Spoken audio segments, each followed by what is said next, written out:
Hi everybody, all my followers, be welcome to another video. So, the video today is on this 2012 Vauxhall Zafira C, or CDTi, but the model is this Zafira C. So it's the 2-liter CDTi with the A20 DTH. I believe is the LBS engine on this. And right, this car, so let me take you a little bit through the story. Right, this car has been elsewhere, and so the complaint with the car is lack of power. So apparently the car has no power. I haven't drove the car, which I will be doing. I'm waiting for the missus to get back home from shopping, so I can go for a drive, so I don't leave the girls at home. Anyway, that's different story. So yeah, so what I'm saying is that apparently the car is in limp mode, or it goes into limp mode. Lack of power and goes into limp mode. It comes up with a fault for DPF full. I haven't seen that fault yet, but apparently that's what I was told. The car, they took the car somewhere. Where the car has been, they replaced DPF pressure sensor, which I can actually confirm because the old one is here. At least it's good that they did it. They did replace it with a genuine. 54 pounds I think it was, and they replaced apparently a fuel filter.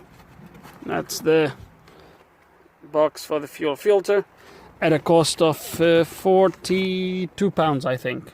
So pretty much 100 pounds already spent, plus the labor. I don't know how much you paid for labor, but you have well over 100 pounds already spent here with no fix. So now let's gonna try to see if we can get to the bottom of this. Now, I've been here already, I've scanned the car already, I had the bonnet open, did a very quick inspection.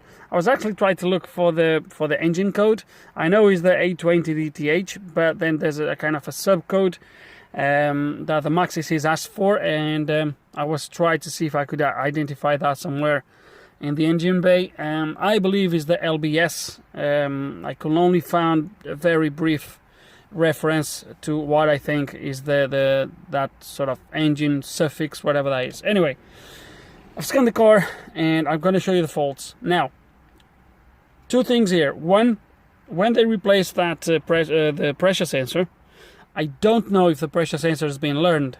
There is a procedure on these new engines to learn the pressure sensor. If that's not been done, that's already a no-no. But I'll show you as well through the live data, and I'll show you what I think the problem is, or what I think the problem is that is happening with this car. And then we'll go from there. So first of all, let me start the car. I had the car running here earlier for about 10 minutes or so. Oh, look at that. It was not here last time I had it running. It's coming up with a... Oh yes it is, look at that. Wow, okay, so swear that was not there last time. I had the car running here for about 10 minutes. Look at some live data, etc., and I turned it off and there was no faults. The only fault that was coming up was service soon, vehicle service soon, but was not. So was that. So that was the initial faults, okay, but the DPF fault was not here at all. That's the first time I'm seeing it, but I guess, yeah, and it was coming up with that as well. Not really bothered with that for now. Anyway, so as you can see, it's showing a DPF fault. Now, when you scan the car, you have these faults. Now, what I wanna take you through one fault at a time. But I'm gonna start from the bottom. So where it says diesel particle filter regeneration time, I think that fault is because the regenerations are not happening, or if they are, or if the ECU is trying to make one to happen, is failing straight away because of the faults already in place. But if I go there to freeze frame, you're going to see that the regenerations are only lasting under 18 seconds. That's just a little bit over 2 minutes. No chance regeneration will take much more than that. So obviously that fault hopefully will go away once we have the problem sorted, I guess. The P2453, that fault, I believe, is gonna be because it's gonna be to do with the pressures. However, is the pressure is stored, that fault is stored at 3 kilopascals, which that is about 30 millibars, somewhere around there. 30 millibars, I think it is around 30 millibars. So if this is idling, it is high. As you can see, the car was idling, so indeed that's a little bit high. It shouldn't be that high. On an engine idling, I will expect below 10 millibars, 100% on most engines. And I'm going to show you here the live data so you can see what my pressure is right now with the engine running.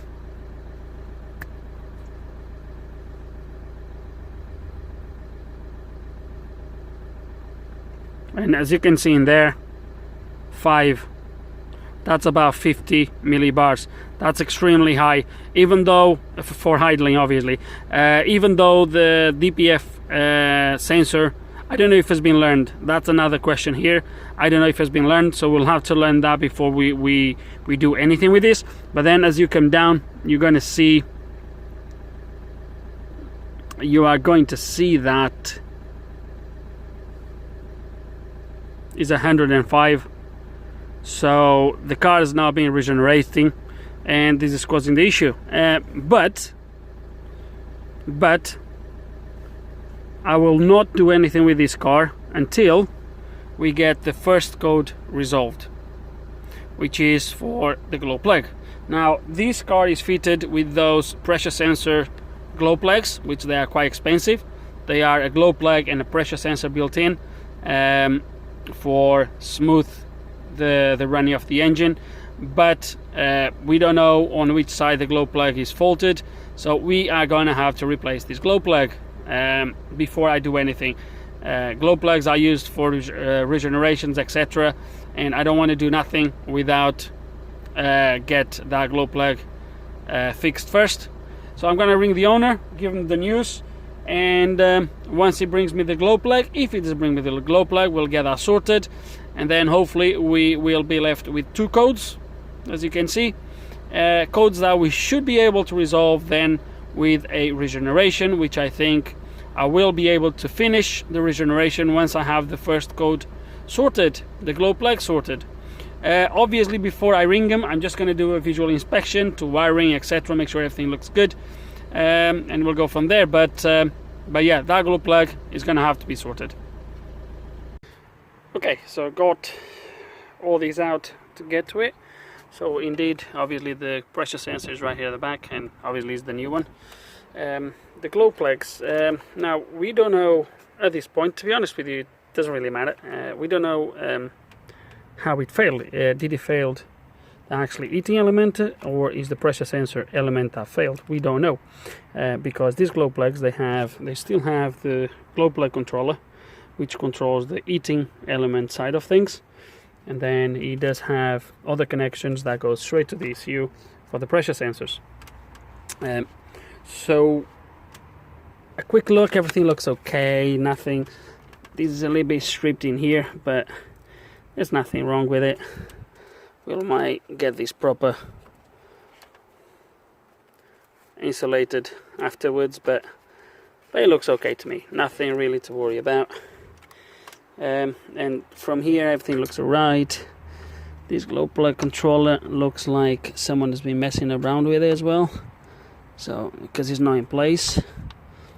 Anyway, what I'm going to do is actually rather simple if it works out okay. So just don't go anywhere and I will show you. Okay, and what I'm going to do, number 4, these are some big glow plugs, look at that. So number 4,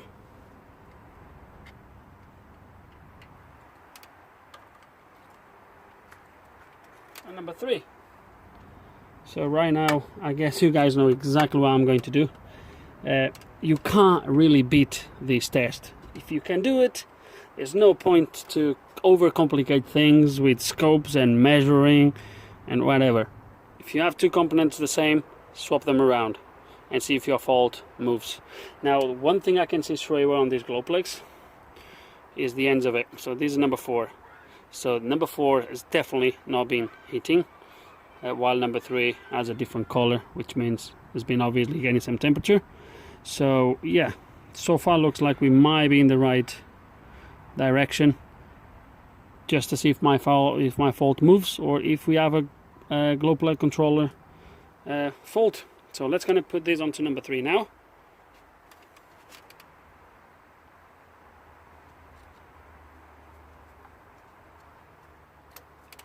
And the good one from number 3 into number 4.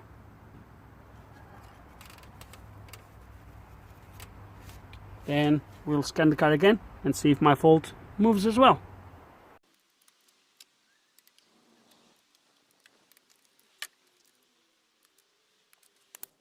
Now the only thing is, I don't know if this thing is going to check my glow plugs or not. I really hope it does.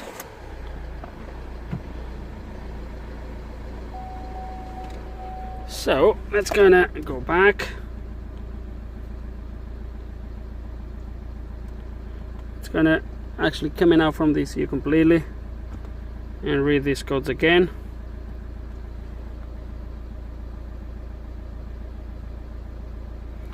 And there we go. So passed and failed now on number 3. Guys, you can't beat this test. No point to try to be smart with overcomplicated things. It's no point to complicate things, guys. Honestly, there isn't. So let's go to ring the guy, ask him for a new glow plug, and then and only then I will carry on with this car. Otherwise, I won't do anything else to it.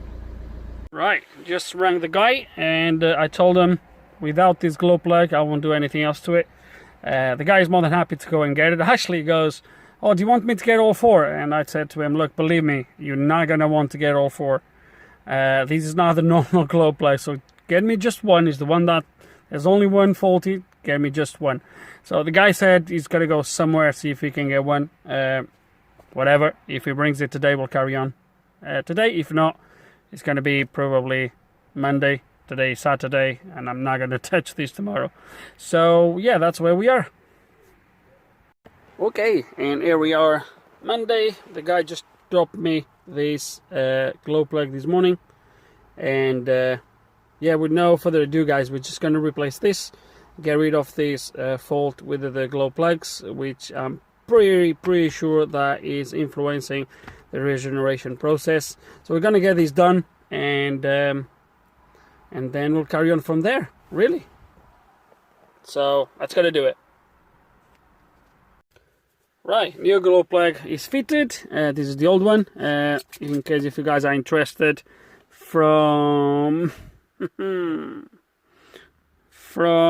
Vauxhall, part number is there, GM 555 79436. The barrel part number, I believe, is that one in there, 0103 010 904. However, this barrel part number does not match the replacement one, so I guess they must have been superseded at some point or whatever, but yeah, the new one is now in place. And now we are going to scan the car. Actually, I'm going to start the thing straight away. Leave the clutch. Okay, obviously we still have that, but let's gonna see if we do still have, I don't want to do the auto scan, but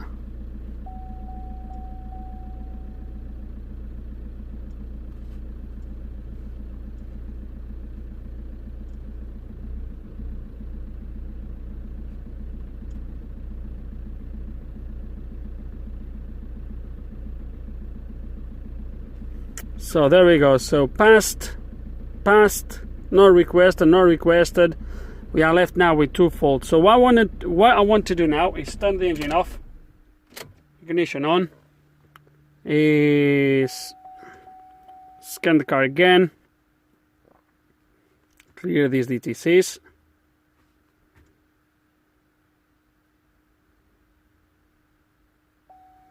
Okay, so at the moment we still have with one, the other one is gone for some reason, but most likely he will come back. But my main point is that the glow plugs now are okay. So now that we have this sorted, what I want to do is the following. Because I don't know if this has been done. We're going to do a DPF pressure sensor learning. They might just have chuck the new one in there without doing this, and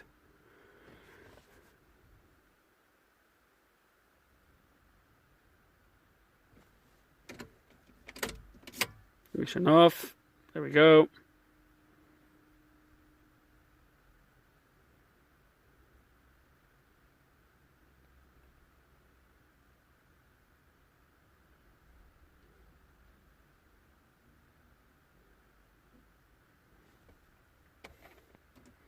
Should ask me for ignition back on, I think. Ignition on. Okay, so procedure was performed successfully. Okay, so now I want to come here again. Actually, I want to start the car. Actually, clear the DTC.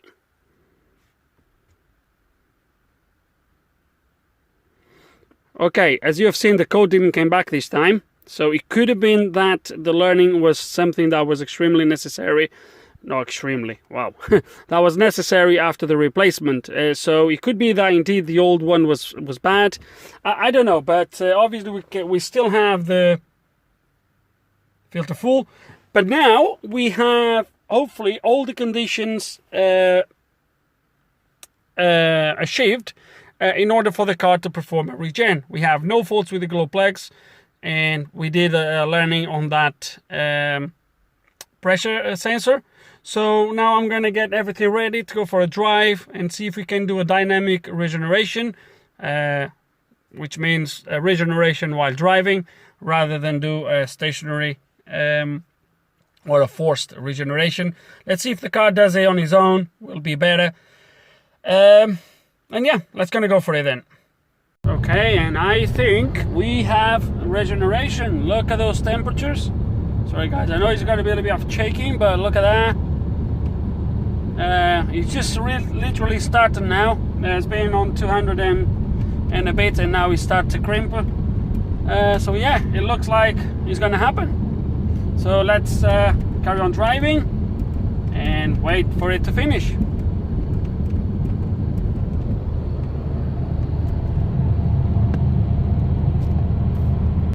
Okay, and the regen goes now on 50%, as you can see on the second line, 51.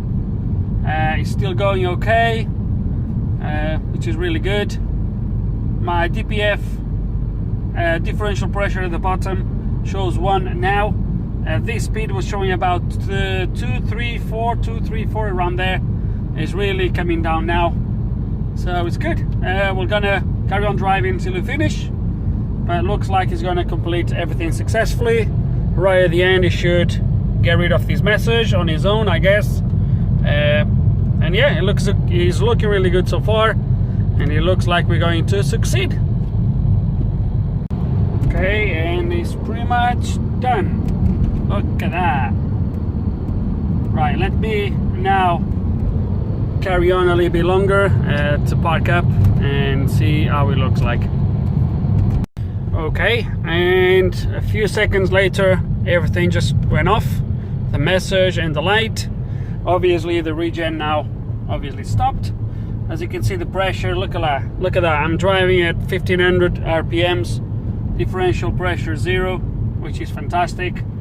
Yeah, that's really good. As I was driving from home before I start the regeneration, as you accelerate, it indeed was in limp mode, and the pressure was going up to about 16, 17 kilopascals, which is about 1.7 bars, extremely high. But yeah, looks really good. So we are going to now drive back home. By the way, the power is all here now, is back, and the car is driving absolutely perfect. Okay, just go back home, and let's just have a quick look at some of the live data. This is the live data for the regeneration status, inspection maintenance data. What I want to look at now is live data, data display. We're going to look at exhaust after treatment data, just to confirm that the regeneration was successfully. So DPF soot accumulation 25. Okay, if you watch the video from the beginning, you'll see the value in there was different. Distance since last DPF regeneration 5 kilometers. Yeah, probably from where I was when it completed up to back home. Where is the average inlet? Where is, oh, look at that, average DPF regeneration 569 seconds. So no 100 and something seconds like before, so that's good. Yeah, that's about it really. So I think there's nothing else here now for the DPF, and that's it. So guys, with no questions asked, he did the regeneration successfully. Car is driving perfect now, no problems at all. And I think the only thing left now is putting the plastics back on, because I went with those plastics here close to the windscreen. All those plastics are in the boot. So we're going to put everything back on and ask the owner to pick it up. Guys, I think it was quite simple. Unfortunately, the car went through the part scanning with fuel filters, and well, nothing wrong with change of fuel filter really, but with a DPF pressure sensor. Now, the DPF pressure sensor, guys, do I have any reasons to believe the old one is bad? No, I don't. Purely because they said they replace it and same problem. Now, remember guys, the fault for that value, not plausible or something like that, I'm sure what that means is that the value is too high. That's what it means. Let me just quick check as well before we wrap up this, that there is no codes. Look at that. So yeah guys, that's just what it was. They replaced these parts for nothing, and in the end it was that glow plug, guys, that were not allowing the car to do the regeneration. So with no further ado guys, let's gonna wrap up this. Hope you enjoyed the video. Hope there's some information here you guys can find useful. If you do have any questions, any comments, put them below, and like always, thanks for watching.